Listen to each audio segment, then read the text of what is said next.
I'm going to give you a clear and methodical process for your surf journey, starting out on some big foamies and progressing to high performance little shortboards.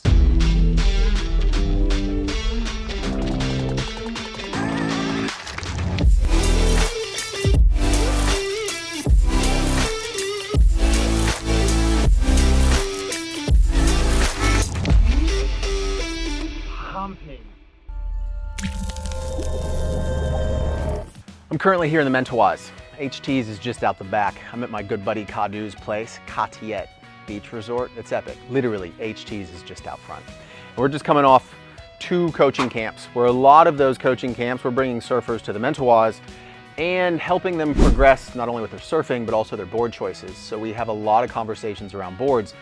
And what we often see is people in that progression from bigger foamies or longboards to performance boards make some really big mistakes, and that seriously impedes the process and the fun.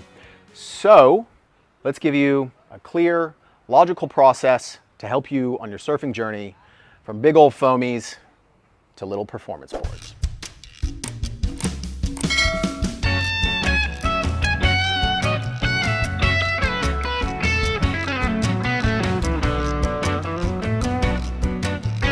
So for your progression process from, again, big foamies to little performance boards, twin fins, whatever that might mean to you, there's a couple principles that you really need to understand.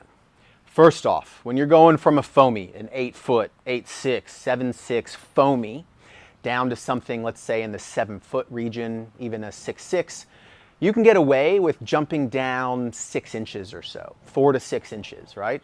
It's a big jump, but those boards are so big and voluminous and floaty that it's not going to be a huge detriment.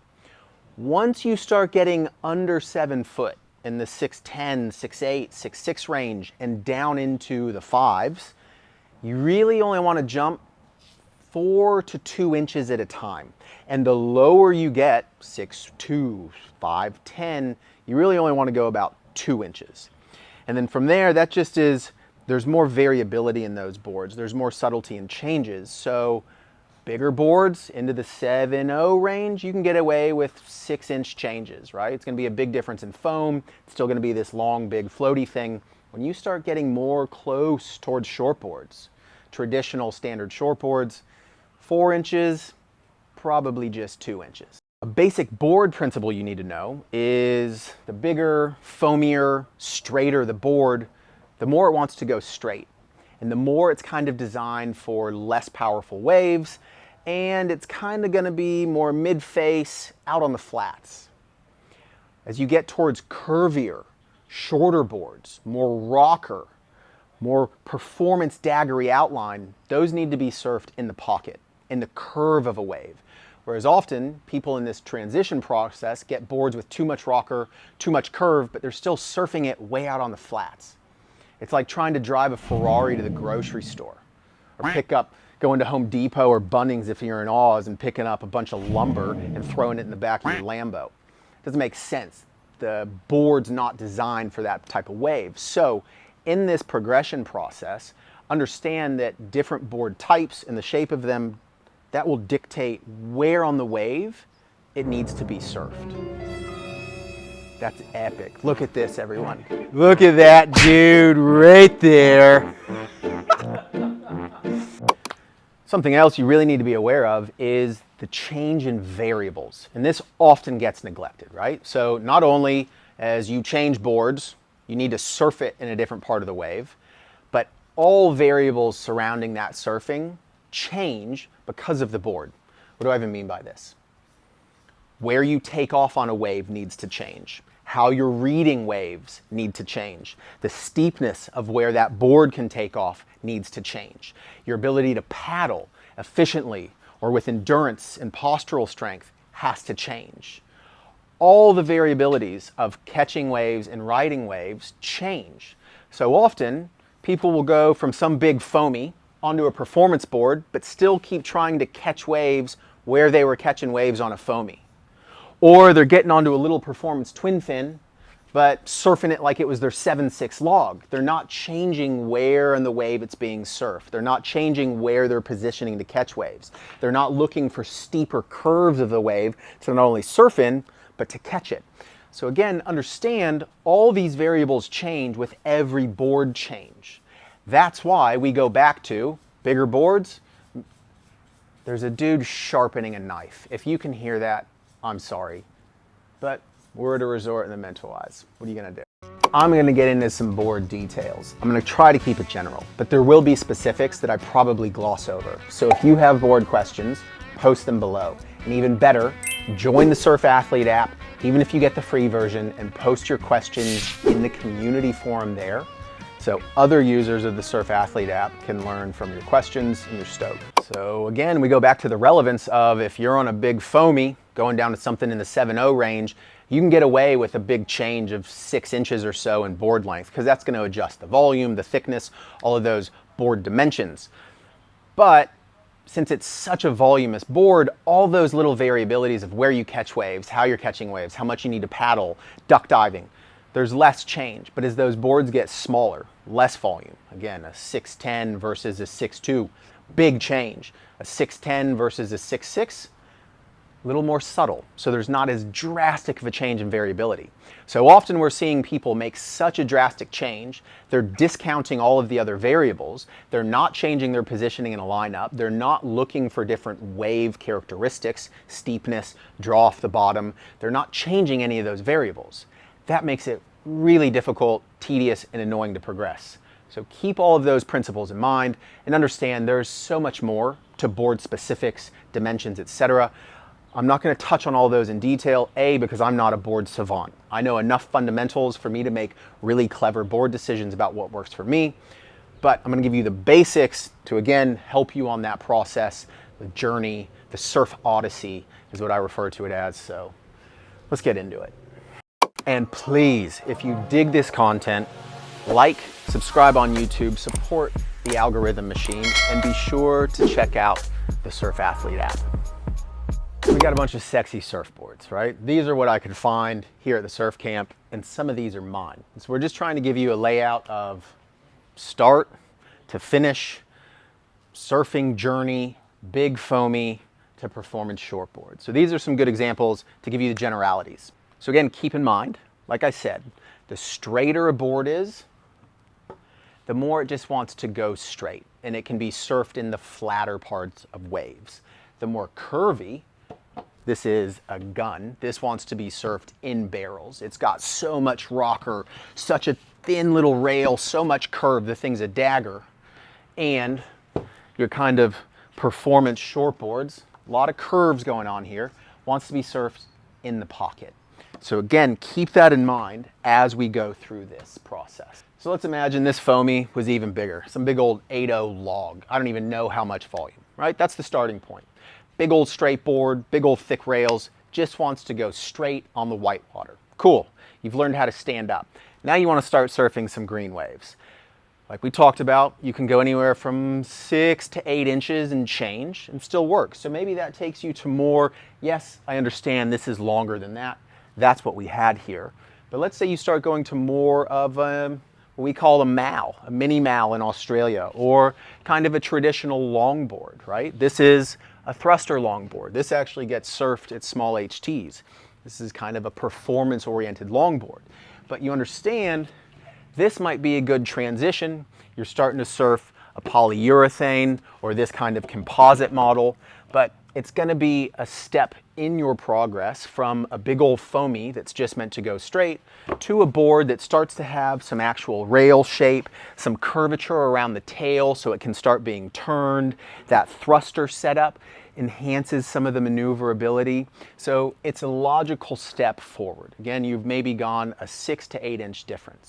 One important thing I didn't point out but need to, this progress down to little shortboards and little twin fins could take years. Don't think this is suddenly going to happen in 6 months. From big old foamies to little shortboards, that might be 8, 10, 15 different boards in that process. Also, it depends where you live in the world and the type of waves you're surfing being the end result. So with that said, let's continue. So you're in the big kind of longboard realm, right? 8.0, 7.6, maybe going down to 7.2. Things are going to start getting a little more shortboard oriented. So this isn't a perfect example. This was a 6.3 step up of mine that Twiggy, doing his little high short dance, he stole it from me basically. We board swapped. Imagine this was like a 7.2, but similar shape, right? It'd have a whole lot of foam. You've gone from a 7.8 or a 7.6 down to a 7.2 or a 7.0.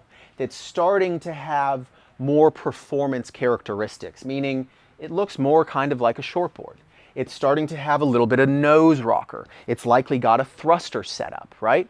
It's looking like what the pros are riding, but it's more voluminous. So some good board examples that we're often giving to people in this transition would be a Lost Quiver Killer.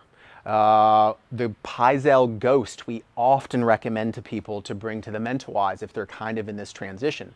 Could be a 6.8, a 6.10, 7.2.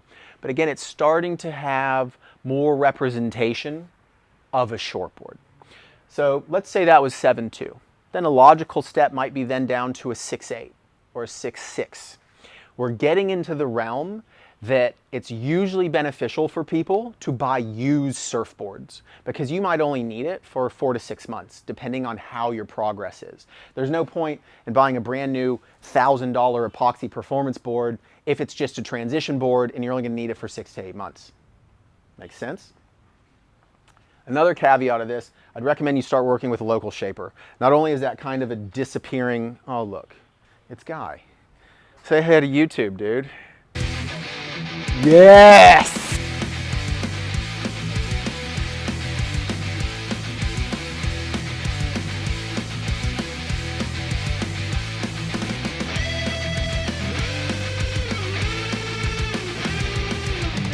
I also think it's really relevant, and it's kind of a dying thing, unfortunately, is to start working with a shaper and have a relationship with a shaper, because that's going to last years. This feels good.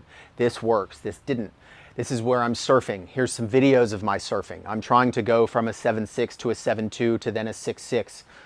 That can be really influential in your process and teach you a lot about surfboards. So let's say we've gone 7.2 down to 6.6. Cool, you're starting to surf some good beach break. Maybe you've taken some trips to Central America, but you're still wanting to get towards little shortboards and twin fins. Once you're in that 6.8, 6.6 realm, the board's likely going to have some outline to it. It's going to start being a bit more of like a performance shortboard. This can differ from person to person. In the realm of shortboards, there's so much variability. From the CI Pro 2 versus a CI New Flyer. New Flyer, more of a groveler board, right? A little less rocker. This is designed for high performance boards. So that's where all these little changes in dimensions, board shape, tail shape, outlines, rocker really starts to make a difference. That's why if you're working with a shaper or you just need to be self-educated about what waves am I surfing, where am I surfing on that wave, in the pocket or out on the flats? How does this wave want to be surfed? How can this board be surfed and where on the wave? Starts to become really important. So let's say we're in 6.6s. Cool. Then we can start going down into a 6.4 or 6.3. And then you need to ask yourself, do you even need to get into the realm of 5.10s, 5.11s? Maybe not at all. I have started surfing very often a 6.1 Fever. I've been surfing this a lot out here in the Mentawais. And I actually generally surf a 5.11 shortboard or a 5.10. I've really started liking the feel of a 6.1. I have to get these custom made because it's too much volume for me. I'm 5'11", about 165 pounds. This is 29 liters. So if you're going from a 6.4 or a 6.3, you might only be dropping down 2 inches and maybe 1 or 2 liters, depending. Liters is a whole other conversation. Big old foamies, longboards, doesn't really matter. Once you start getting under 40 liters, it starts to make a pretty big difference. That's why when we were talking about 6-inch drops, bigger boards, smaller boards, 2, 3, 4-inch changes, those things make a big difference. Big difference. Because of how much you're adjusting the volume, the thickness, the width, and again, that changes where it can be surfed on a board. So don't feel that you need to surf a modern tiny shortboard. That might not be the case. Where are you surfing? How old are you? What are your fitness levels, right? This board wouldn't go well in crappy Florida beach break. I grew up in Florida. Now I'm fortunate to spend a lot of time in Indo. This is a really good performance board. Look how curvy it is, the rocker, the daggery outline. Cool? So once you're going from 6'2s, you're maybe only going to be changing 1 or 2 inches at a time. This is a 5'11", like I said, CI Pro. This is my standard shortboard for anything from waist to a bit overhead here in Indonesia. This will be different for you. But we often tell guests on our coaching coaching trips, my 5'11" might be a 6'4" or a 6'6" for them, right?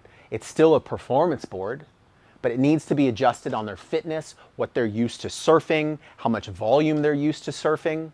So for me, this is a good performance shortboard. Again, 5'11", 165 pounds. This is 5'11" and just around 28 liters. You can see it's got rocker at the tail, rocker at the nose. It's got a curvy outline, so it wants to turn. It needs to be surfed in the pocket of a wave. If I get this on some crappy beach break that's weak and soft and flat, way out on the face, this thing's gonna feel like a dog. Whereas this, it's gonna be super fun, trim, high line, make speed in shitty flat sections. This needs a curvy wave to make speed. This is where you're getting into the specifics of what boards fit where and what waves. And then at the low end of that, we've got even shorter boards just for examples. And these are twin fins. I always have a twin fin here in Indonesia. I've gotten really comfortable surfing on twin fins. I think people, if, they have the fundamental movement in place of good technique, learning to surf a twin fin can be exceptionally beneficial in your progress as a surfer because it needs to be surfed softer and a bit more precise with your movements. But this is a little 5'8", right? You might not need to be here, but look at, this is more of a performance twin fin. It's got a more daggery outline. It's got tail rocker. It's got nose rocker. It's got this little hip to loosen up that hard edge in the back versus this twin fin, fatter, wider, wants to be surfed on probably a fatter, kind of flatter wave, but it's got this curve to it, so meaning it wants to turn. Curves of the outline versus straight rails. Straight rails want to go straight. Curvy outlines want to turn. So I've probably just flooded you with board information, but you should have a logical thought process now of going from foamies to shortboards. Understand it could take 1 year to several years. Many boards. Start working with a shaper. Buy used boards to get the feel. Don't make huge drastic jumps once you're getting under the 7-foot range. You need to figure out what beaches or breaks you're surfing, what type of wave, and what board is best suited to that so you can make logical progression to that board. I've thrown in a bunch of other bits of information, outline, rocker, tail shapes, without too much detail. So if you have questions, post them below. And ultimately, I hope this helps you on your surf odyssey, your surfing journey. Cool. And again, check out the Surf Athlete app.